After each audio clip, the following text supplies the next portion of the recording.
আসসালামু আলাইকুম প্রিয় দর্শক। এমপিওভুক্ত শিক্ষক সম্পর্কিত আজকে ৩-৪টি আপডেট রয়েছে।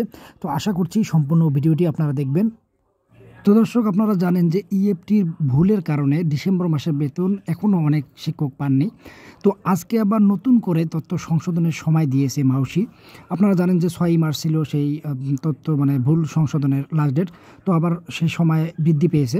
বর্তমানে প্রতিষ্ঠান কর্তৃক আবেদনের সর্বশেষ তারিখ দেওয়া হয়েছে ২০ মার্চ এবং মাউসি থেকে সর্বশেষ অধিদপ্তরের অনুমোদন সর্বশেষ তারিখ হলো ২৭/৪/২০২৫।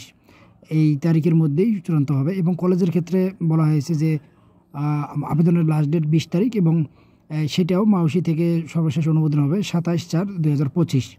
তো দর্শক, আপনারা ইতিমধ্যেই জেনে গেছেন যে পুরাতন শিক্ষা উপদেষ্টা ওয়াহিদুদ্দিন মাহমুদ স্যার অব্যাহতি দিতে যাচ্ছেন এবং নতুন শিক্ষা উপদেষ্টা নিয়োগ হচ্ছেন। তো তারই পরিচিতি অনুষ্ঠান ছিল আজকে। তো সেই জায়গায় পুরাতন শিক্ষা উপদেষ্টা অর্থাৎ ওয়াহিদুদ্দিন মাহমুদ স্যার এমপিওভুক্ত শিক্ষকদের যে বৈষম্যের বিষয়ে কিছু জিনিস উনি বলে গেছেন। তার মধ্যে বলে গেছেন যে ঈদুল আজহা থেকে শিক্ষকদের বাড়ি ভাড়া, উৎসব ভাতা ইত্যাদি বিভিন্ন ভাতা আংশিক বৃদ্ধি করা হবে। তো ঈদুল আজহা থেকে সেটা চালু হবে, এই ঘোষণাটি তিনি আজকে বিদায়ী ভাষণেই বলে দিয়েছেন। এর পরবর্তীতে যে আপডেট সেটি হলো যে আজকে দ্রুত বেতন পাওয়ার জন্য এমপিওভুক্ত শিক্ষক কর্মচারীরা মানববন্ধন পালন করেছেন। আপনারা জানেন যে জানুয়ারির বেতন আজ পর্যন্ত পায়নি শিক্ষকরা এবং অনেক শিক্ষক আছে যারা ডিসেম্বর মাসের বেতন পায়নি। তো এই বেতনটি দ্রুত সারকরণের জন্য তারা একটা মানববন্ধন করেছে আজকে। এর পরবর্তীতে অবস্থান কর্মসূচি শিক্ষকদের, যেটা লাগাতার কর্মসূচি।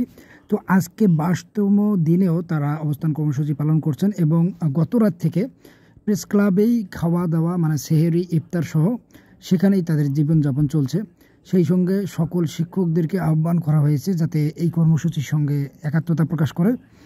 তো এই ছিল কর্মসূচি সম্পর্কিত আপডেট নিউজ। ধন্যবাদ সবাইকে, ভালো থাকবেন।